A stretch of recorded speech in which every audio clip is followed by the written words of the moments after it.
Oh my god. All right, we are here in the studio with Jaden Carlson. How we doing? Pit Vipers and all. Yes. By the way, respect for the greatest sponsorship in music history. Thank you. What made you want to do that? First of all, we'll talk about the music, but I'm the elephant in the room right now. The elephant in the room is the fact that I put on Pit Vipers. I've Yes, never inside felt with the better. I've never felt better. I hate my face. I put them on, and I didn't hate it so much. I was like, I need more. It's like drugs. Erase all this. Delete. So Delete those. no, you have no say in that. But it's so last time we talked, Okay. a lot has happened. The last Command time T we from talked. there. Yes. Take me through the last. It's been about a year or so, actually, probably like within like a week or so. Oh man. So what's been going on? I know there's been you've been changing around a little bit, doing some side work, but Jaden Carlson's band is coming back up, and it's like you're recording and stuff like that, right? Yeah, we are doing a new album, and it's gonna be absolutely awesome. We've got a new sound. It's more direct. It's when you more say direct, what do you mean focused. by that? We know more of what we want. Do you think before you were like kind of lost in that, or do you think your side project, because you've been doing a lot of side work too? Yeah. Like I've seen you on those the Wednesday night things at Cervantes. Oh, Research Wednesdays. Research Wednesdays. I've seen you on those a bunch and doing stuff like that. But has that made you more focused, or has that like given you another place to put that work, Right. and then clear the path for Jaden Carlson music? No, I keep like spinning off into genres. I'm like, now I need an avant-garde drum and bass band. I'll just create a side project instead of making my bandmates you need play like a musical Adderall. Yeah, I think I do. I think that's just regular Adderall, unfortunately. You just listen to smooth jazz while taking it. Yeah.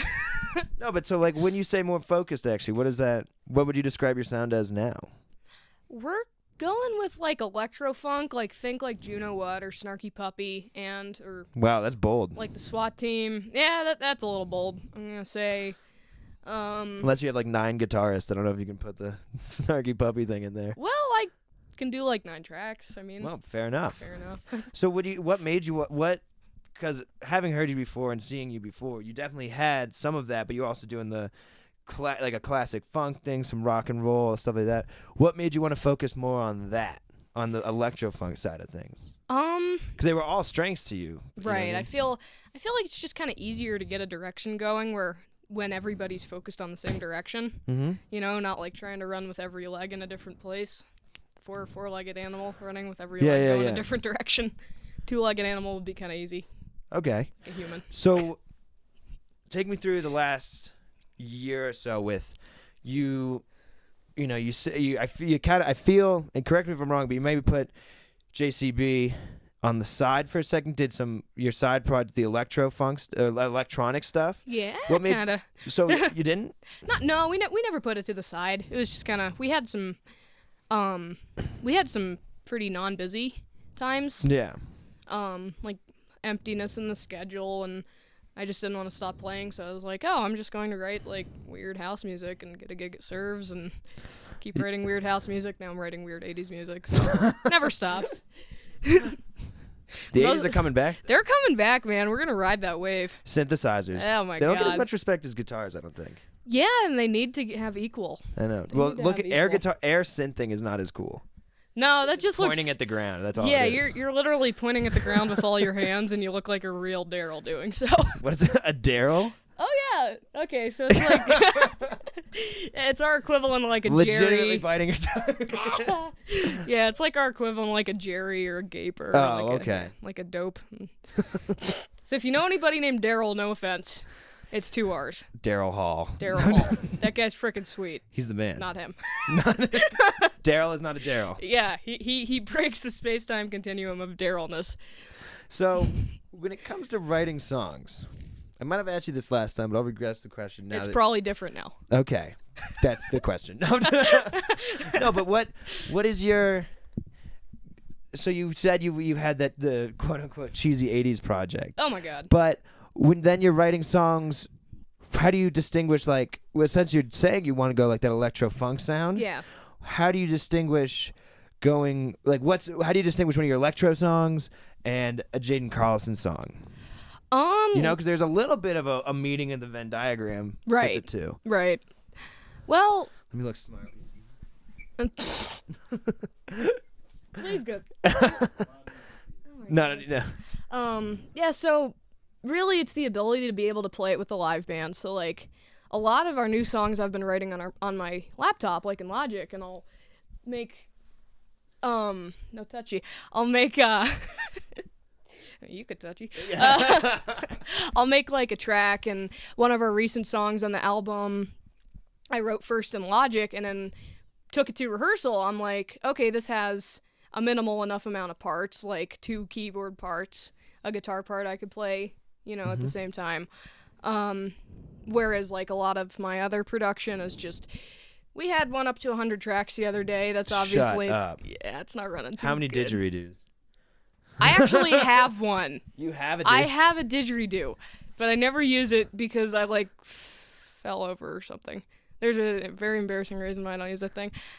Anyway, You fell into your didgeridoo? Fell while tracking vocals at the studio too. So there's like one song that if he didn't take it out. Wait a minute. Okay, you fell while tracking vocals. Yep, in the end of the song. You're supposed to stand still while doing that. Apparently I was, and then like I wasn't because I blacked out the room because I'm a weird artist. It's fine. And then at the end of I this know track, metal bands that bring scented candles in. That's still not as weird as me falling onto a piano at the end. Yeah, of the no, but song. they plan on the candles. I don't think you plan on. I didn't plan on falling. We blacked the room out so I couldn't see. Oh, so you tripped. No, I was standing. I just falling tree, just kind of right to the left. You just hear smack. Ow. So is that like? So you just black the room out when you're in the studio? No, not entirely. You just like low light. For the vocals, I did complete blackout because like I'm like I don't want to. I want to feel like I'm in one of those immersion tanks from Stranger Things, so I can like focus on sensory deprivation tank. Yeah, I've never yeah. seen Stranger Things. What? Never. But I've seen The Notebook 3 times. Mic at you? Then you're not gonna get any of Synth if you've never seen Stranger Things. Synth-Lords. Synth-Lords. No, I don't know. I just never. I'd like never. I don't have a Netflix account because I'm just a garbage person, Jaden. But like me too. But I have Netflix. I don't know. I never. Dude, hey, I'm also a garbage person. I pirate. No, I don't. NSA, hi. Yeah. I'm a good person. No. Sorry, they listen through the phones. That's true. You know what? My FBI agent has probably, like, could have prevented me from doing some stupid stuff by, like, hey, it's like Paul. You know? Don't do it. Well, Just don't go to the spot today. You're going to be A-okay. And, like, my uncle's always told this story. He went to Russia once, and he was Okay. at a train station. He couldn't figure out which train to get on, and this dude just walks up behind him. It's the next train, and then just walks away. He's like, oh, at that point, I realized I was followed the entire time. So Good anyway, the Lord. studio. Anyhow. So what? Where were we at? We're past falling over. Yes, you passed falling over. Okay. So what? When you change, so you focus the sound. Right. Was that a conscious decision? Yeah, I'd say we used to get a lot of feedback on how you couldn't put us into a genre or a category, even 3, We'd be Yeah. like, oh, this. You know, Isn't it the worst trying to describe your band? yeah, it's like, it's the worst, It's like, I was just saying, if you like the Beatles, Rolling Stones, Grateful Dead, The Godfather, you'd love us. oh, dude, that's what I should say. Is like, if you like the Beatles, if you like, Yeah. the Talking Heads, if you like, But the like, thing is, with if you, you like that's Metallica, because there is like a level. well, there's an element, but if Yeah. you like Metallica, you're No, not if gonna you like do- us because yeah. we don't sound anything like those Yeah, I guys. know. Anything else then though, you will love the radio. and you will love Spotify. My So God. why did you? So we keep just every question is a tangent. But I know. But how when you decide to focus on that, why was that the choice you made? Because your rock and roll stuff was really cool. It you know felt what I the mean? most natural, really. Do you with, think like, the electronics? Well, you're like Synth Lords and stuff like that. That Yeah. must have played into hand with that. I mean, Synthlords was founded really off of me and Beck were in Minneapolis, and we had talked about it a little bit, like a couple of weeks before. Like, oh, it'd be really funny. Or no, actually, it was something on Facebook. Somebody was like, oh, I think it was Eric was like, you should start a band like Synthlords, like you guys playing keys and stuff. We're like, oh, that'd be funny, like dress up like Darth Vader and stuff. And then we were in Minneapolis, we were sitting in the van drinking coffee, and I was like, or somebody was like, hey, we should make that Synthlords thing into a real thing. And like a couple weeks later, we wrote like our first track, and then we realized like, oh man, this whole the synth harmonies and the interlocking melodies and just like all the production of it could really be adapted for a live band. Yeah. And we've been doing that, and it really started to change the sound, like for more of that you know what, like SWAT team type of vibe. Aren't the best ideas started as jokes though? Like that stuff. I feel like Absolutely. anything like the music stuff I've done always starts as like either a dare or like a great just a joke. Our whole album name is a joke. What's the album name? Keep It Movin'. That's a good title though. It's a good title, but what it came from is kind of funny. Oh, well, now you got to tell me. I know, I gotta tell you. So we played Halloween, and it was like, Oh, how was that? oh, it was sweet and Floridian and cold somehow. It was cold in Florida. I got cold. I don't even, yeah. I guess that's the thing that stood out. Yeah, it was cold at one point. There was a chair. I saw a hammock, mother of God, a full entire hammock. But yeah, so it was like maybe 2 a.m. or the Floridian equivalent of 2 a.m. I think it's just 2 a.m. It was just probably 2 a.m. and we'd finished seeing, I think we just Run the Jewels, and we were standing in a field, and me and Beck were like delirious or something. It was Damian Marley. Well, Run the Jewels was there too. Run the Jewels was there, yeah. God, they're lots sick. of sub bass. Lots of sub bass. Can you listen to music without just thinking production? No. Nope, not a single song, and it's freaking terrible. It's like one of the aces in our band, Andrew. He can't ever watch people cook food because he's a chef and he's like a great chef. Oh my God. At some point, you just looked like, wait, he's cooking now? He's like, yeah, no, I had to take over. That's great. But yeah, so we were standing in a field at like 2 a.m. at Halloween, and me and Beck were like delirious because neither of us would do this in real life, but we would find these groups of people coming up, and we'd go up to them and hold our hands out like a barricade and go, hey, you think you're better than us? And wait a few seconds, wait for these people to get all tripped out like, oh, are these people actually trying to fight us right now? And then we start laughing and go, keep it moving. Some spunk kid's like, I don't know, are you better than me? Yeah. Yeah, like, we got this one girl who was, like, terrified because here's me wearing a ski coat and, like, Beck, and he was wearing my space cape. He was wearing a cape. So yeah, we looked pretty odd. So Keep It Moving So Keep It Moving came out of 2 hours of me and Beck directing traffic, basically yelling at people, seeing how close they'd get to being triggered to fight us, and then ending it all with, we're kidding, keep it moving, goodbye, so yeah. I like that story. That's a cool origin of it. It's interesting. So how has recording this album been? Where are you recording, first of all? We are recording at Trackworks Studio down in Denver. It's my friend Alex Scott's and Mark Levy's. Okay. And they've just got this freaking awesome, it's in the basement of their house. They have this home studio, and they have, like, all the best gear, Awesome. Yeah, the recording process has been really fun. I anytime I get in the studio is just gold. Yeah. We've been able to get some really cool ideas out. We've come up with some stuff on the fly, and we've got a really super freaking dope special guest. Who is it? I can't. Oh, come on. You can automate it out. I mean, sure. He said no. Yeah. Well, tell me later. It's fine. I'll tell you later. Yeah. I'll tell you. Well, that's cool. I mean, so you're going big on this one. We're going big, because we're not going home. You're gonna keep it moving. We gotta keep it moving, man.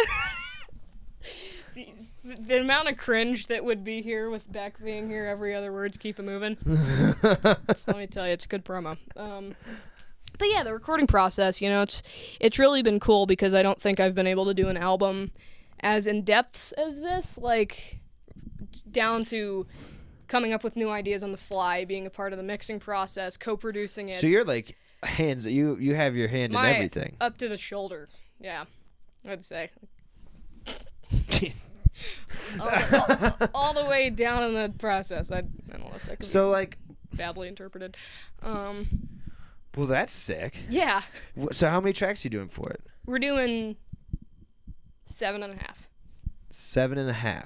7. What? Okay. So Oh yes, we're doing 7 songs. 7 entire songs.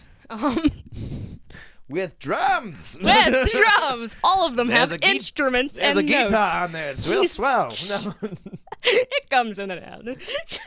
So for writing this album, has it been mostly like written Are these like some older songs, or is it completely new? Are you cleaning the slate? Mostly. We've got one older track, but all of our songs are new.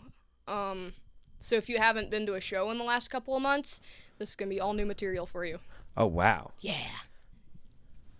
How has that been trying to like kind of not you're not putting a wall up to the old stuff, are you? Like you're not saying like cutting in and taking it out, are you? Or are you? 60-40.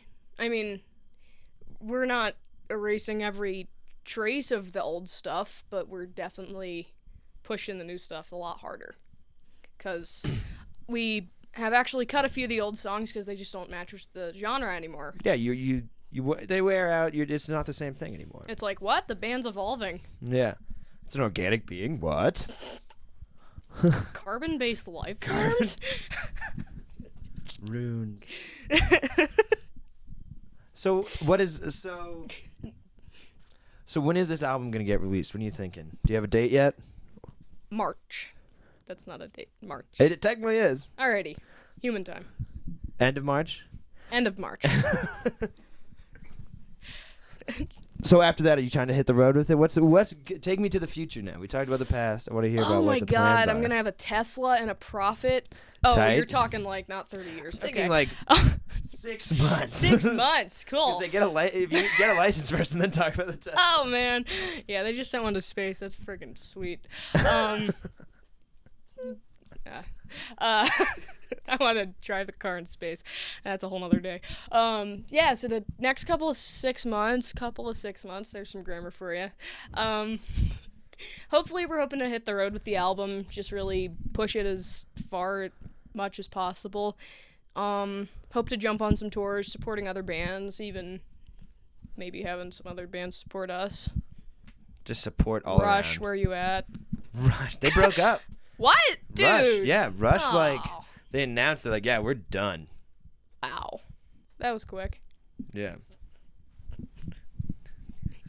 That was quick. Like, took me a second. I was like, we really started in the 70s. It's about time. What did they ever do for music, honestly? They gave enough roadies jobs. I mean, that drum set. Oh, yeah. Well, no kidding. Would you ever have a synth setup or like a setup like that? Like just 90 360 degrees of synths? Yeah. Yes, and I'd also build myself like prosthetic hydraulic robot arms to play more that I could control Would you get with my thumb. Would you get the keyboard from that movie, that Tom Hanks movie that he's dancing on? Oh geez, which one? I've been watching Jim it- Carrey movies. What is that? Philadelphia? No, is it Big? Okay, yeah. You know, that movie that came out when neither of us were alive. Oh, yeah, that movie. maybe the other 60 of those I've seen this week. Movies that before I was born. All right, so this must have been the most productive ADD session I've ever had in my life. But Yeah. finishing up. Yeah, we have covered a lot of We're bases. only at 590 bars though. How long is that? At 120? That's about 20 minutes. Yes, I'm 15. still doing that math right there. Oh, okay.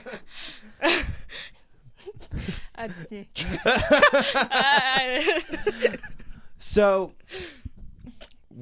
the album's coming out soon. Any last thoughts about that? We're doing a pledge campaign. Yeah, Pledge let's talk music. about that. Let's talk about that. So we have got so many really sweet rewards for it. I'll Photoshop your pet into space because I'm James Friedman now. Just kidding. I'm not even close. Alex is a Michelin chef. First-hand experience from that. He's an actual Michelin chef, and he'll cook you a 5-course dinner. That's one of the rewards.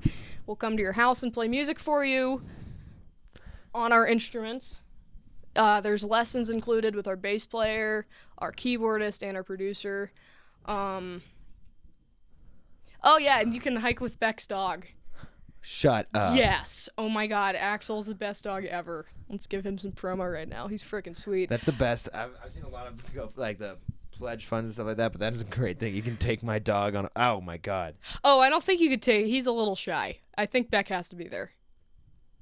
Deals off. Deals off. Done. So where can so they can find this on your Facebook and stuff like that? Yeah, it's all over our Facebook. It's pledgemusic.com/Jaden Carlson Band. Yes. We'll throw the link in. Cool. Yeah, it'll be in the description below. Subscribe to us on YouTube. PewDiePie. Yeah. Well, it's always a pleasure, Jaden. Thank you. It's always the most unfocused ramble ever. It's great. Can I keep these pit vipers, by the way? For $50, for sure. Can I walk Chris's dog too at that point? Maybe. Throw the pit vipers in, you got a deal. Oh Okay. man, I'll get you the link. I'll get you a deal. All right, Get then, the hookup Jaden, for you. thank you very much for being here. Thank you. All right. Beep.